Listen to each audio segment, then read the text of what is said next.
We can just skip some of these pictures. They just show pictures of the existing habitat. You may have, Mike, do you want to talk about at all the process we're going through with the feds and then with the state of Oregon and stuff? Yeah. And Mike, we've known each other how long? Oh boy. I think I had hair and I wasn't gray. I had hair too. LCDC was a fun agency. We were a young agency. Oh yes. We were in an office building that had bathtubs. And there were a few people that were found in the bathtubs the next morning. Before my time. Yeah, sure.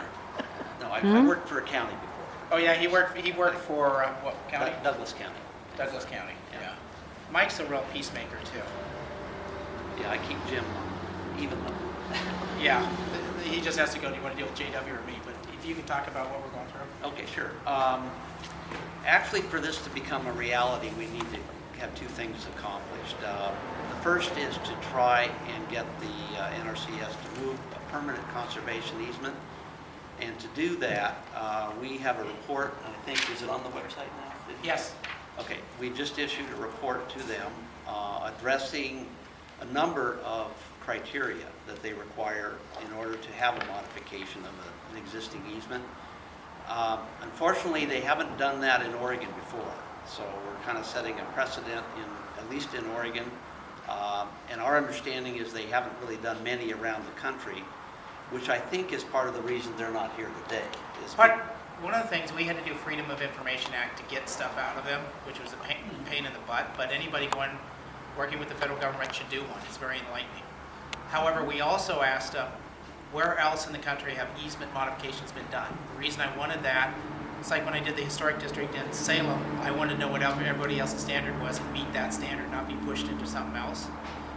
They've told us the states, but they won't tell us the specific ones, which is kind of worthless in my estimation. I don't know why they won't tell us. Yeah, I don't quite understand why that is even a Freedom of Information request, but nonetheless. But they've been done. In Oregon, it's getting screwed, because if they can do it elsewhere, why can't Oregon? Yeah, we don't know exactly what they've approved with respect to freedom or the modifications. We don't really know exactly what they've approved, so we're working in a little disadvantage in not knowing how they address the criteria or how they perceive the criteria should be addressed. But nonetheless, we've made a report to them addressing the criteria. The two criteria that I think are the ones that are most important for this to move forward, one is to have, quote unquote, a compelling public need for the modification to occur, for the easement to be moved. And we've tried to address that primarily using the county commissioners' support, their letter. In fact, their letter went directly to the NRCS in Portland.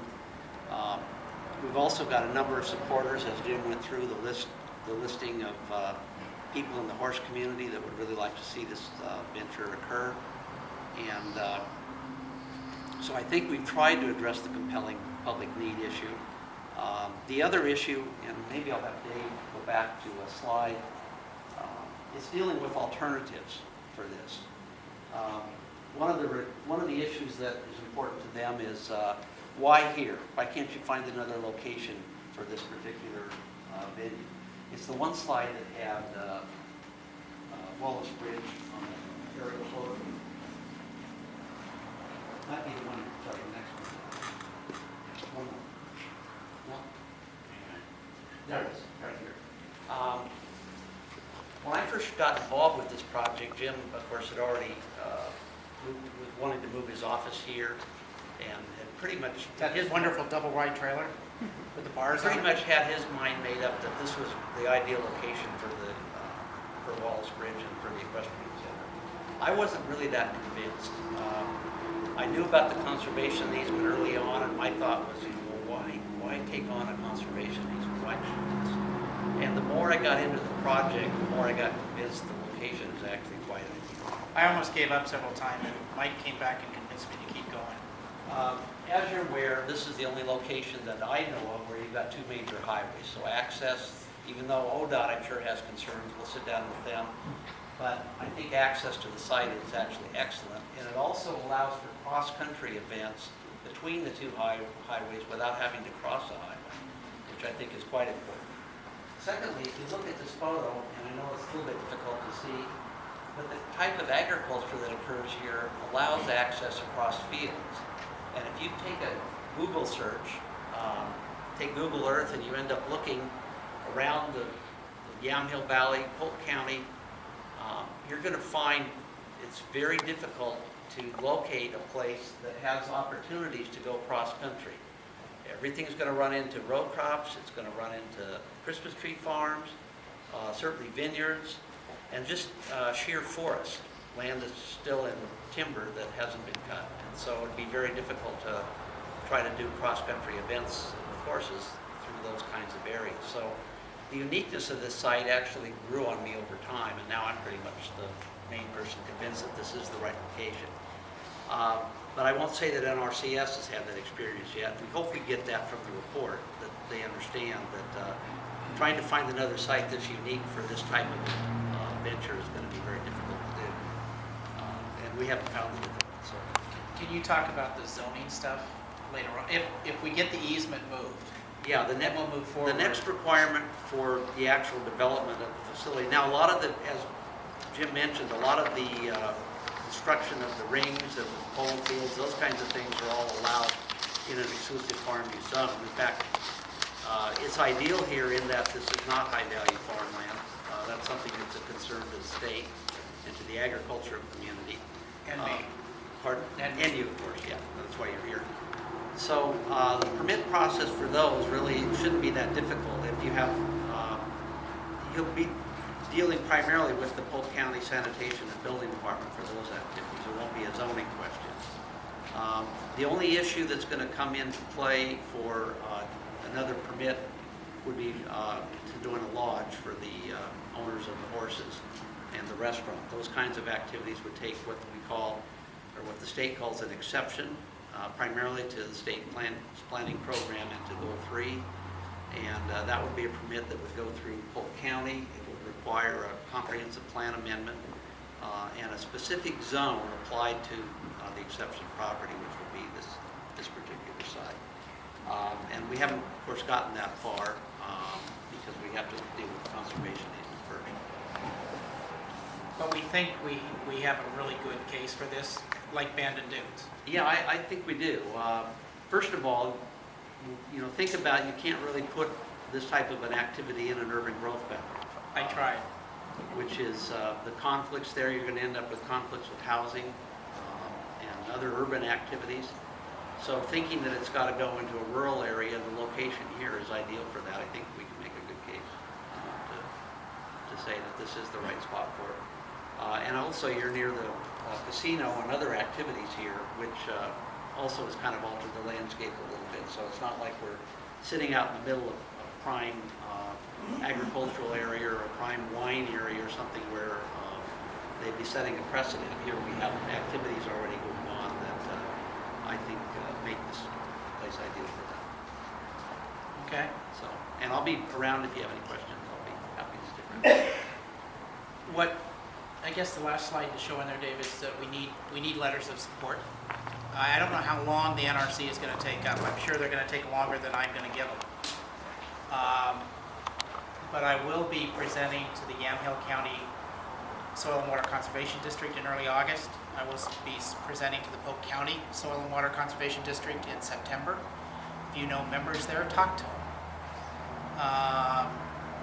We also, Jennifer just told me, we are trying to get political support. Congressman Schrader has been very helpful, getting more friendly.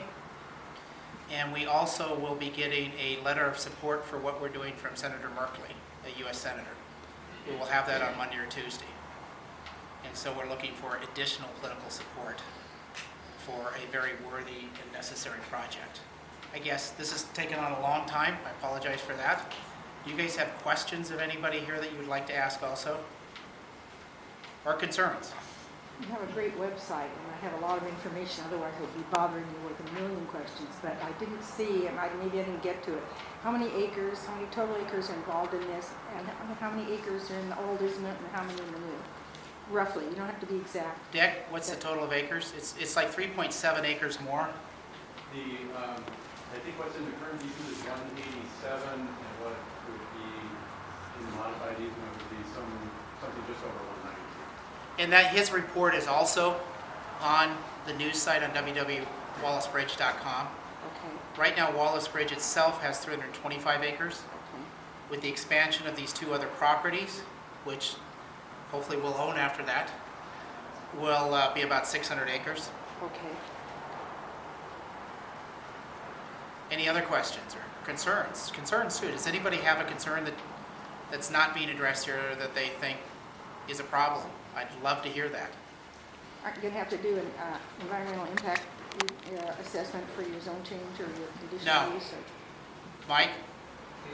It's not actually a zone change. Or We don't do, in Oregon doesn't do environmental impact statements. That's not part of the What do they do land. instead?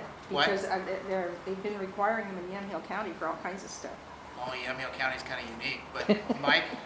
An environmental impact statement? Yeah. We wouldn't call it, they do have something called an EC. It's a Yeah, we created that, didn't we? environmental, social, economic, and, let's see, what am I missing? Economic, environmental. Is that part of the Goal 3 exception? Yeah, that would be part of the exception if we go. In Goal 3 is ag lands for the lodging. So we Okay. would go through, but it's not environmental impact. We call it something. There's an environmental impact criteria dealing with the modification of the easement, and we don't know whether we'll have to meet that. I personally don't think you will. I just have visions of tons of paper. There is a getting rolled out. requirement from these guys that are here, right here. Yeah. I can answer for them. That they require, what is it, NEPA?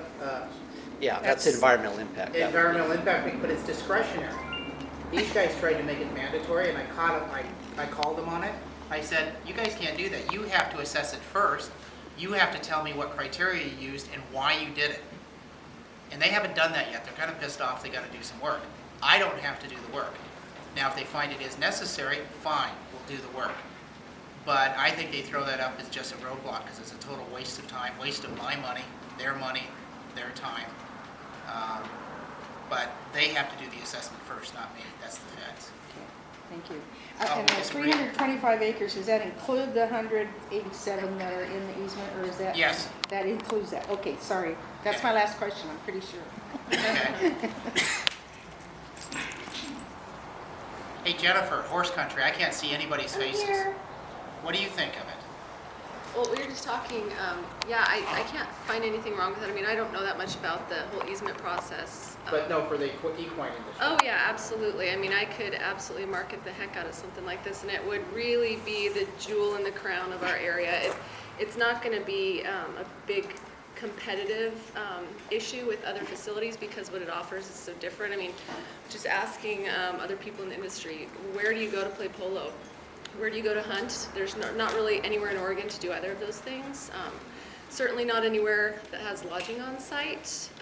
You know, we in Wilsonville, where the Oregon Horse Country offices are, we've got shows down Wilsonville Road the majority of the summer.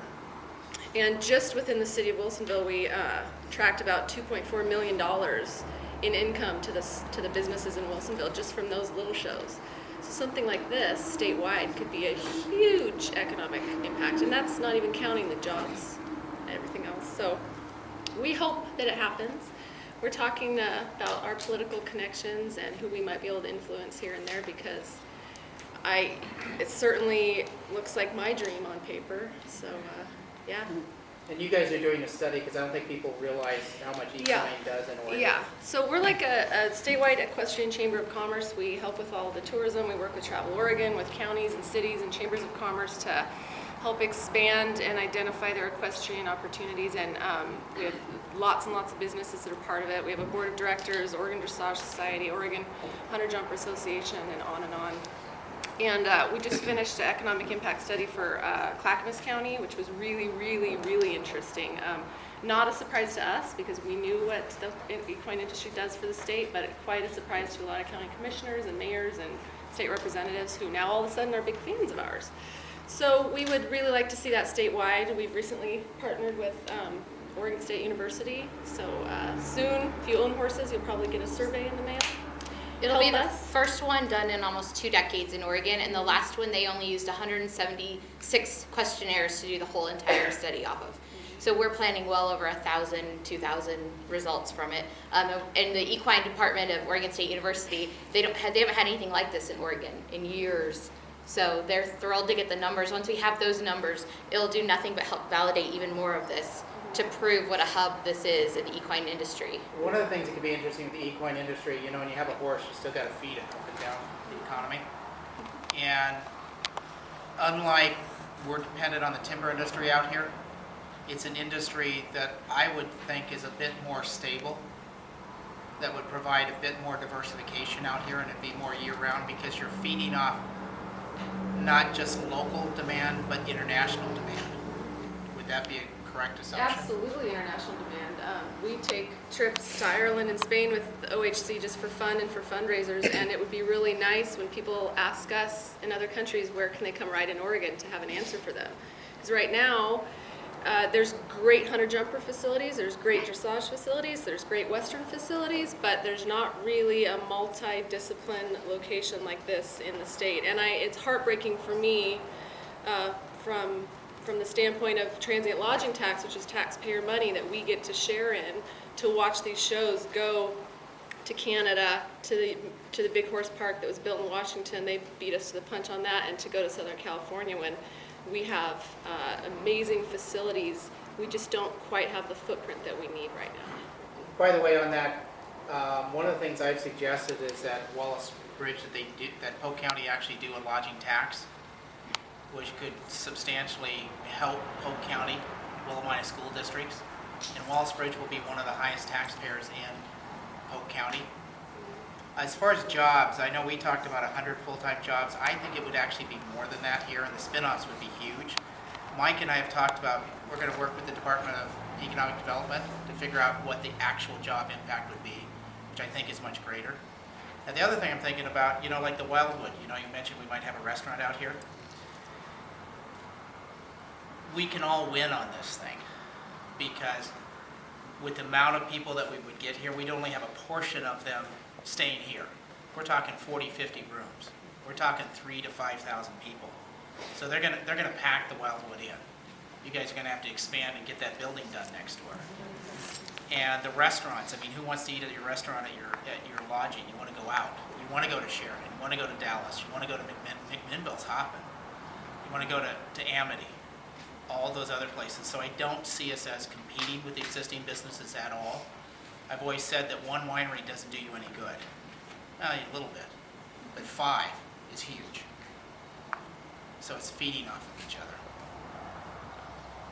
Yes? Being a horse owner myself, and What? Being a horse owner myself, not having access to like an indoor arena or anything, would local individuals, like teenagers that have horses, be able to haul in and like pay a day fee to use their arenas or anything like that? I don't know about that one. Linda, what do you think? You know, that's going to be a management thing that, you know, evolves as, you know, with the facility. We'll have to assess when the demand is for recognized shows and that sort of thing. So that's something that we'll certainly keep in mind. I think there's going to be off times if I'm not using them for the shows and stuff. The only problem we'd have is I don't envision ongoing. We want to use the resources of the trainers around the state and bring them in for things, but I don't see us having ongoing lessons so you'd have to fit in between the shows and stuff. Yeah. Question? I have one. I was a little late, and I'm Vine McKnight from the Fern Everhart Center What in is that? Sheridan. And I wanted to know, first of all, can we get one of those signs to put in our show window? Well, I think this is the only one we have, but the colored one, right, Linda? Correct. Did you color this by hand? Yes. And what center are you in? The Fern Everhart Center. What is that? We're starting a community center in Sheridan, and we're not completely there yet, but we are getting our nonprofit. Uh-huh. And we have a show window, which is in Lucy's show house, and we put things in the window there. Public. Okay, I know what it is now. Linda, we could probably make a copy of it. Is Yeah, there- I did have them scan it before they mounted it. I haven't seen the scan yet, but if that's successful, then we'll be able to reproduce that. We could do that, we could reproduce that, and if you can get a hold of Jennifer Okay. of my office, And I'd like to ask where they're at. where what? The people that are supposed to be sitting there. Well, they were supposed to be here. If you might write them and ask them where they're at. I don't know what they're doing. I think they wanted the day off early. It's Friday. It's a hot day and they had something to go do. Okay. It is pretty, I yeah. thought maybe I missed it, why they weren't here. Oh, okay. They found out that people were gonna come, I think. And they're scared of you. Thank you. And is why they didn't come. Which, it was a meeting, but I got asked by people if they could come attend it. And I really believe in freedom of the press, sunshine laws, and being very open on all those things. And it is involving, taxpayer funds were used to buy the easement and maintain the easement. And I think the public should be involved in that. But many times bureaucrats like to hide behind, phone recordings. But you can go on my site. I've given a bad time on my site for not showing Oh, up. I've been on it, yeah. Okay?